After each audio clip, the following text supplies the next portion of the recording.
আসসালামু আলাইকুম viewers. So আজকে আমরা আবারও স্ট্রাকচার ডিসকাস করব অ্যান্ড লাইক অ্যাজ ইউজুয়াল আজকের কিছু স্ট্রাকচার ডিসকাস করব যেগুলো খুবই ইম্পর্টেন্ট হতে চলেছে ইংলিশে কথা বলার জন্য। অ্যান্ড স্ট্রাকচার কি কাজে দেয়? আপনি যখন ইংলিশ কথা বলবেন, আপনি বাংলা সেন্টেন্স থেকে ইংলিশ বানানোর জন্য স্ট্রাকচার অ্যাকচুয়ালি প্রয়োজন আপনার।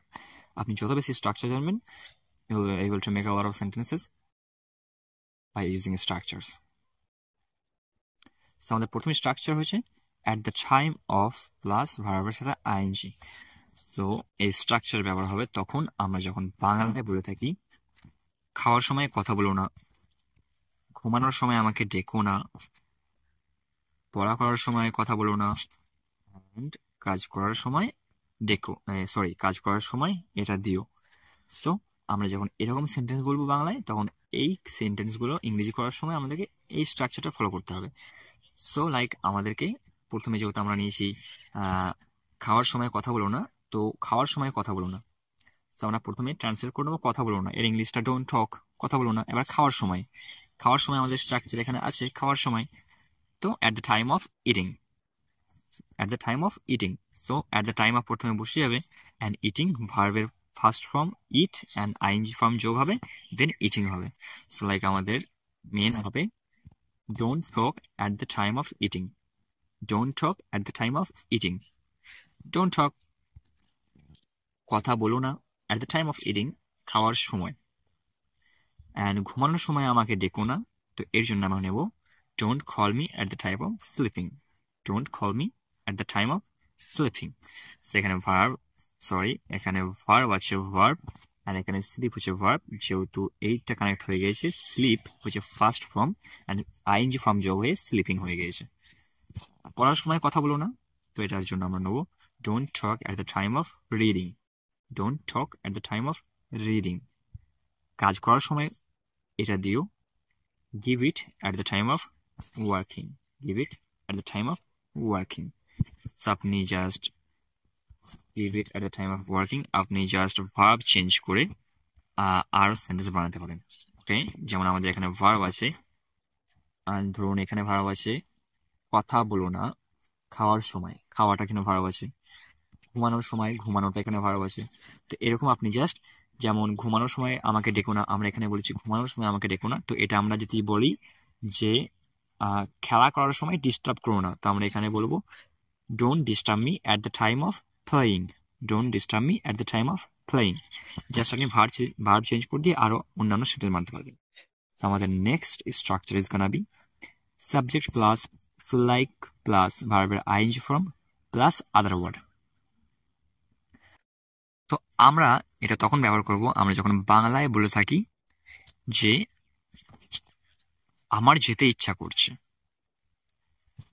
আমার খেতে ইচ্ছা করছে, অ্যান্ড আমার তোমার সাথে হাঁটতে ইচ্ছা করছে, অ্যান্ড তাদের এখানে আসতে ইচ্ছা করছে। তো আপনি যখন কোনো কিছু কাজ অ্যাকচুয়ালি ইচ্ছা করছে আপনার, যে এটা করতে ইচ্ছা করছে, ওটা করতে ইচ্ছা করছে, এরকমের সেন্টেন্স আপনি এই স্ট্রাকচার দিয়ে বলতে পারেন। যেমন আমাদের স্ট্রাকচার যেহেতু আছে subject plus feel like plus ভার্বের আইএনজি ফর্ম, তো এখানে আমরা বসাবো আমার যেতে ইচ্ছা করছে, এখানে আমারটা হয়ে যাচ্ছে সাবজেক্ট, যেতে ইচ্ছা করছে, তো ইচ্ছা করছে ধরুন আমরা ফিল লাইক, অ্যান্ড এখানে যেতে ভার্ব, তো ভার্বের আইএনজি ফর্ম বসিয়ে দেবো। তো technically it should be like this. আমার যেতে ইচ্ছা করছে I feel like going, I feel like going. আমার খেতে ইচ্ছা করছে আই ফিল লাইক হ্যাভিং, তো এখানে অ্যাকচুয়ালি হ্যাভ কথা অর্থ হচ্ছে অ্যাকচুয়ালি থাকা, আই মিন থাকার অর্থে, অথবা যেমন আপনার কিছু আছে তো আপনি বলতে পারেন যে I have a pen, I have a mobile. So actually পসেশনের ক্ষেত্রে আপনি হ্যাভ ব্যবহার করতে পারেন, বাট হ্যাভ কথাটা আরো মিনিং আছে, হ্যাভ কথার অর্থ খাওয়া অর্থে ব্যবহার করা যায়। যেমন আমরা এখানে ব্যবহার করেছি I feel like having, so আমার খেতে ইচ্ছা করছে, এই অর্থে ব্যবহার করেছি আমরা। আমার তোমার সাথে হাঁটতে ইচ্ছা করছে I feel like walking with you, I feel like walking with you, I feel like walking with you. So তাদের এখানে আসতে ইচ্ছা করছে, এটা হবে they feel like coming here, they feel like coming here, they feel like coming here. and আমাদের next structure হচ্ছে subject plus should have plus ভার্বের third form plus other word. So আমরা যখন বাংলায় বলে থাকি যে আমার যাওয়া উচিত ছিল অ্যান্ড আমার খাওয়া উচিত ছিল। So, এরকম সেন্টেন্স আপনি যখন বলতে থাকেন বাংলায় তখন এই স্ট্রাকচার ব্যবহার হবে। আরো সেন্টেন্স বানাতে পারেন। সো লাইক আই সেড, আপনি জাস্ট ভার্বটাকে চেঞ্জ করে দিন। এখানে আমার যাওয়া উচিত ছিল, যাওয়াটাকে চেঞ্জ করে আপনি করে দিন আমার কাজ করা উচিত ছিল। তো কাজ করার ভার্বটা বসিয়ে দিন এখানে, তো আরো সেন্টেন্স হয়ে যাবে। তো আমি তো যদি আপনাদেরকে অনেক অনেক সেন্টেন্স একটা স্ট্রাকচার দিতে যাই তাহলে মেবি ভিডিও অনেক লং হয়ে যাবে অ্যান্ড এমনি everyone will feel disturbed. That's why I am not going to do that. So আমার যাওয়া উচিত ছিল, তো এই ক্ষেত্রে আমরা ব্যবহার করব I should have gone. I should have gone. আমার খাওয়া উচিত ছিল। I should have eaten. I should have eaten. And আমার আরেকটা এক্সাম্পল নিই, আমার বলা উচিত ছিল, দেন এর জন্য হবে I should have told.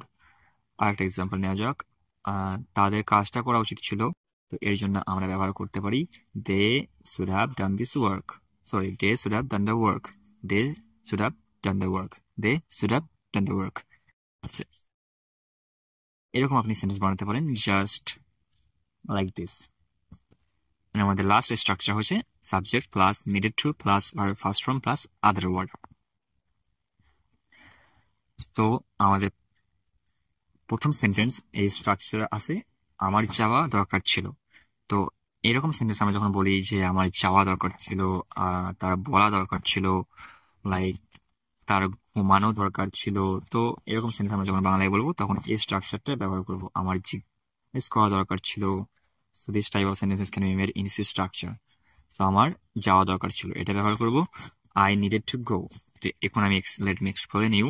So I, আমার কথার অর্থ হচ্ছে I, এটা সাবজেক্ট এন্ড সাবজেক্ট প্রথমে বসেছে needed, neededটা হয়ে গেছে needed and টুটা যেহেতু স্ট্রাকচার আছে তো needed টুটা স্ট্রাকচার আছে এন্ড গোটা ভার্বের ফার্স্ট ফর্ম গো হয়ে গেছে, তো গো হয়ে গেছে ভার্বের ফার্স্ট ফর্ম গো। আর যেহেতু আমাদের এখানে আদার ওয়ার্ড নেই, তো আমার এখানে যদি আদার ওয়ার্ড থাকতো তাহলে আদার ওয়ার্ড বসাতাম, যেহেতু নেই তো আদার ওয়ার্ড বসানোর প্রয়োজন নেই। যখন থাকবে আপনাদেরকে অবশ্যই বসাতে হবে। তার বলা দরকার ছিল, তো এই জন্য আমি ব্যবহার করবো হি needed to say. He needed to say, তার বলা দরকার ছিল। অথবা আপনি দরকারের জায়গায় যদি বলেন যে প্রয়োজন, তো এটা আমাদের অ্যাকচুয়ালি উই সে বোথ, তার বলা দরকার ছিল অথবা তার বলা প্রয়োজন ছিল, same meaning, no problem at all to make this service sentences. So তাদের ঘুমানো দরকার ছিল, so they needed to sleep. They needed to sleep. They needed to sleep. আমার জিজ্ঞেস করা দরকার ছিল, I needed to ask.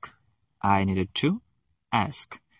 So যেহেতু এখানে I আছে, তো আমাদের আয়ের ধরুন আমার জিজ্ঞেস করা দরকার ছিল, তো যেহেতু স্ট্রাকচার আছে needed to and এটা আমরা বসিয়ে দিয়েছি and জিজ্ঞেস করা দরকার ছিল, কি করা দরকার ছিল? জিজ্ঞেস করা। তো ভার্বের ফার্স্ট ফর্ম আছে এখানে, জিজ্ঞেসের জন্য আমরা ask বসিয়ে দিয়েছি, তো আমাদের জিজ্ঞেস করা দরকার ছিল I needed to ask.